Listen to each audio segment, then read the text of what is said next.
गए हैं तुम्हारे लिए, इन जगहों पे रहोगे। तो कलिग बोला प्रभु बुरा तो नहीं मानोगे, एक बात कहूं, कहो। बोले जितनी गलत गलत जगह तुम्हें ढूंढने से मिली वो सब हमें पकड़ा दी। अरे कोई ऐसी जगह तो हमें बता दो जहां हम थोड़ी देर आराम विश्राम करें। जब ये कहा कि आराम करें तो परीक्षित के बहुत से बाद में ये निकल गया अगर आराम की बात है तो तुम सोने में और रहोगे। काय में? सोने में। अब क्या हुआ, पृथ्वी जो थी वो गाय के रूप से गायब हो गई और बैल के रूप से धर्म भी गायब हो गए। अब कलिग मन में विचार करता है हम कहां जाए। अब कलिग ने देखा कि परीक्षित सोने का मुकुट तो पहने ही है और इन्होंने मुझसे ये तो कह दिया कि तुम सोने में रहो, तो अंत काय को भटके लाए के सर पे ही बैठ लेते, हमारा क्या जा रहा है। अब देखो कलिग ने, अरे कलिग छोड़ो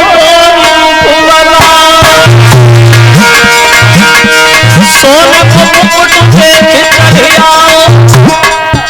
परीक्षित के सर पे बैठ गया, घटना घट गई परीक्षित के आगे। जब परीक्षित के सर पे कलिग सवार हुआ तो परीक्षित धर्म की बातें तो भूल गए, घमंड हो गया घमंड। अब पानी की तलाश करने लगे जंगल में।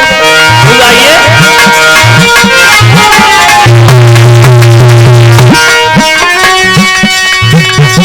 लगी रही भारी प्यास डली है रानी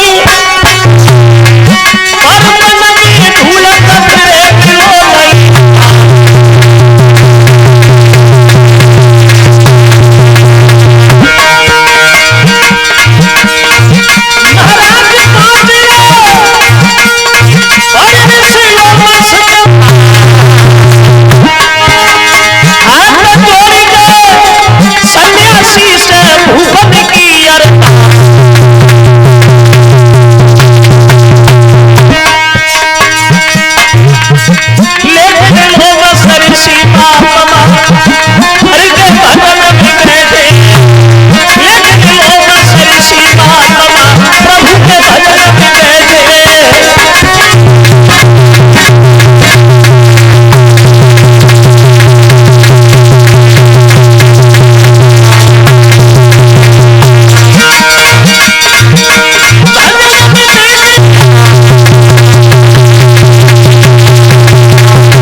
परीक्षित के सर पे बैठा तो परीक्षित पानी की तलाश करते आगे बढ़े तो महात्मा लोमस ऋषि के आश्रम पे पहुंचे। तो क्या देखा महाराज ने, महात्मा जी आंखें बंद किए हुए बैठे भजन कर रहे हैं। अब परीक्षित ने ये तो नहीं सोच पाया ये भजन कर रहे क्योंकि कल सर पे ही बैठा, सोचने की क्षमता ही नहीं।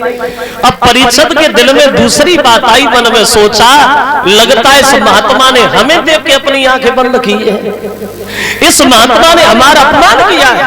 खड़े होके बोले क्यों महात्मा जी, अरे हम कोई अंधे नहीं है, कोई कुरूप नहीं है, हर आदमी मेरा सम्मान करता है क्योंकि हम सम्राट राजा हैं, हम तुमसे कोई भीख मांगने नहीं आए। अरे प्यास लगी तो पानी ढूंढते ढूंढते चले आए, लेकिन तुमने हमें देख के आंखें बंद की, तुमने मेरा अपमान किया, तो अब हम तुम्हारा सम्मान कैसे करेंगे, हम भी तुम्हारा अपमान करेंगे। देखा परीक्षित ने वहीं पास में एक मरा हुआ सर्प पड़ा है, उस मरे हुए सर्प को धनुष के बल से उठाया और महात्मा लोमस ऋषि की गर्दन में डाल दिया। तुमने हमारा अपमान किया, हमने तुम्हारा कर दिया, बराबर हो गए, चल दिए। अब हुआ ये धनुष के बल से सांप को लीनो झपटी उठाई,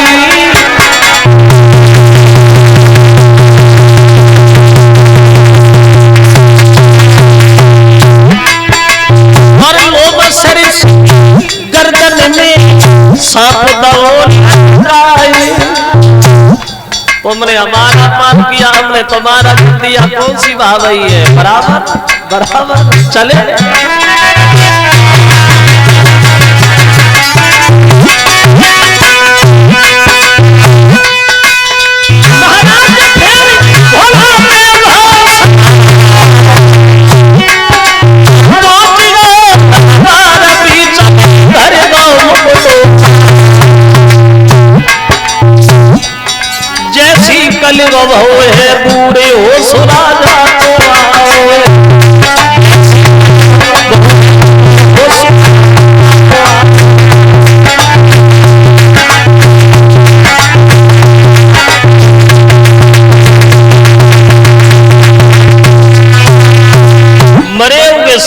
गर्दन में डाले गए, घर पे चले गए, सर से मुकुट उतार के जब अलग रखा तब वो कलयुग दूर हुआ।